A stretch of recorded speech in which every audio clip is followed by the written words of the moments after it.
From here on out, what I'm going to be doing is every time I sit down and do a video like this in front of you guys where it's not gameplay or action footage, I have my flag. There's a bunch more signatures on it now. You may or may not be able to see it. Every time I do a video like this, I'm going to read out one of my favorite ones. So this one's my favorite right now. It's from a guy called LJ. If you're watching the video, you know who you are. He wrote LJ squared Wuhan number 1. Wuhan number 1 is what he wrote. So next time I do a video like this, I'll call out somebody else on my flag. And yeah, that's what I'm going to do. I think that's a good idea. If you guys have any other ideas or videos you want to see, how to fix your gun, how to fix blah blah blah, tips and tricks, comment below and let me know.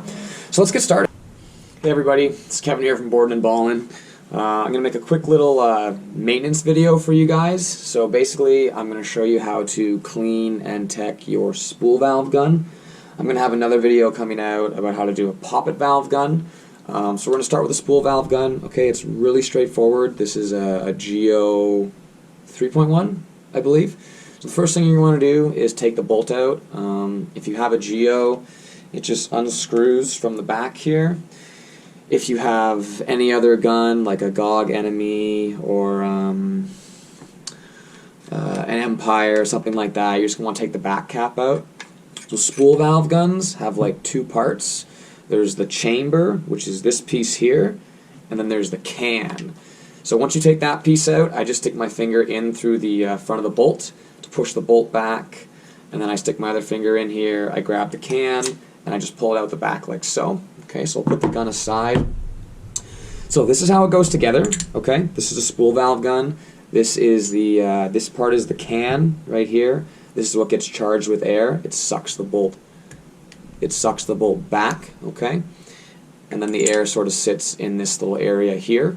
It's kind of hard to explain without it being inside the gun, but the air will sit in this chamber, and then the air will dump out this way, and the bolt will come forward, and then the air will be sucked back in into the can, the bolt comes back, so on and so forth. So it's really, really easy to clean a spool valve gun. So you take the bolt out, okay? I put the bolt over here. First thing you're going to want to do is take your gun, and then you're going to want to swab the whole breech, the whole internals, okay? So you just clean that. Super piece of cake, no problem. So you clean your internals, right? I'd even clean down the feed neck a little bit too, right? So there's that. I'm going to take the AT pipe off as well. If you've got like a lower end gun, you'll probably just have a macro line. You don't need to worry about that, not a big deal. For the AT pipe, they're sort of counter threaded, so you just want to unscrew it or screw it together. Any of the newer Planet Eclipse guns are going to have this AT pipe, or some of the new ones, the air goes through the grip, which is even better. So you unscrew the AT pipe. You take that out, okay, there's two O-rings. There's an O-ring here, and there's an O-ring back here. So it's a little bit dirty on this back one, if you guys can see all that. So you just clean it up like so with your microfiber. Always make sure you put a microfiber down, or a paper towel, or whatever you have. So I clean my AT O-rings, and then I have some Planet Eclipse grease or lube. Actually, this is dye lube. It's pretty much all the same. You're going to take a look inside the holes right here, inside this hole here, and inside here. If the O-ring's chewed up, for example, there might be pieces of it in there. You can take an Allen key or a pick and just get in there and clean all that, no big deal. I'm just going to take my toothbrush and clean inside, make sure there's no problems, give it a rinse, and then I'll just clean the front of that real quick. And then I'm going to take just a little bit of lube, and I'm going to put a dab on each O-ring. So you only need a little bit, like that's literally all you need, and that'll probably work for both. So you just take a little dab on there, put your fingers on it, spin it, spread the lube around. So now that one's done. I've got a little bit left on my finger. I'll flip it over. I'll do the same thing on this side. So you re-lube it. You're good to go like that. Okay, so there's no lube on there. We're all set. I'll put the AT pipe back in. So we'll tighten that back up. Make sure each piece is screwed in tightly. So you want to turn one this way and one the opposite way so they go out and into the ports. Okay, So once you've got your AT pipe back on, you're all set, good to go like that, okay?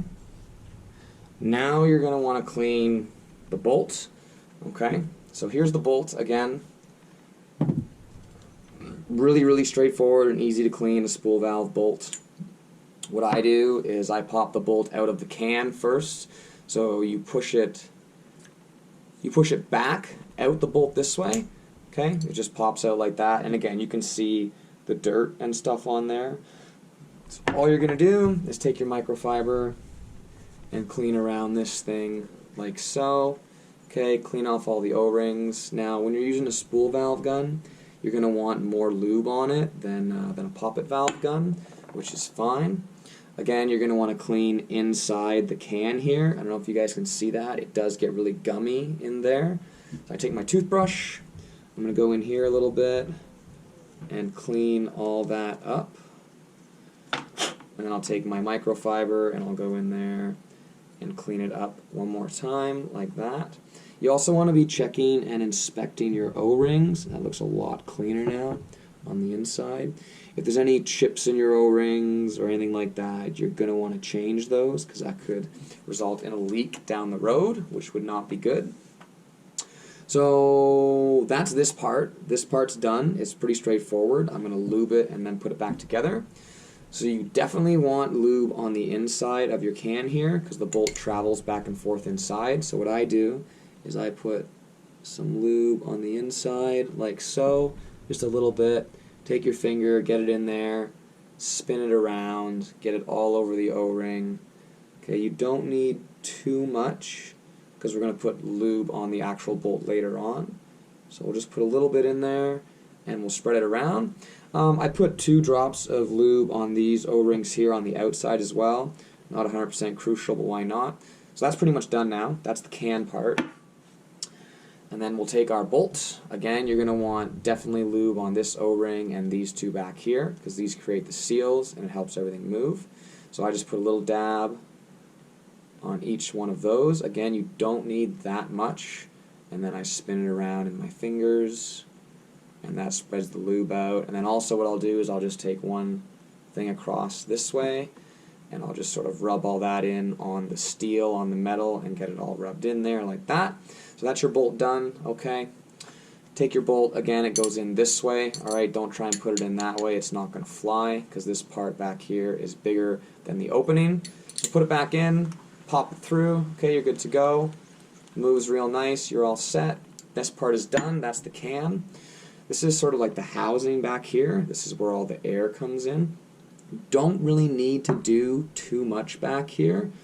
So what I always do is I just clean all the lube off, right? If you're a experienced paintball player, you know that. You just clean all the lube off, clean it, make sure it's clean. If you have a leak towards the back cap of the gun, like back here, it's leaking out this way for some reason, you may have a chip in one of your O-rings on here, because there's an O-ring back here which seals the back cap in.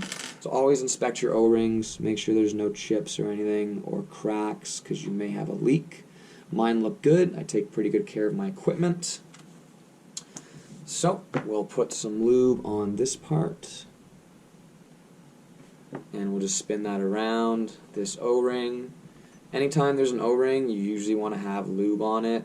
And then I also put a little bit of lube on this part just because the first time I bought this gun there was lube on this part.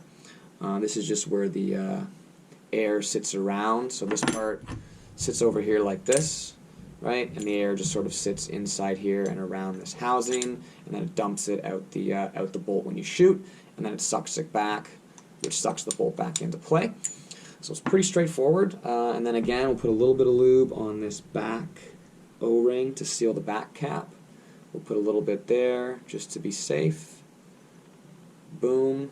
Okay, just like that. So that's all you really need for a spool valve gun. You can take this part apart if you want, but I really wouldn't recommend doing that. That's a lot of stuff. You really don't need to do that unless there's a problem with your screw that goes in and holds this cylinder in.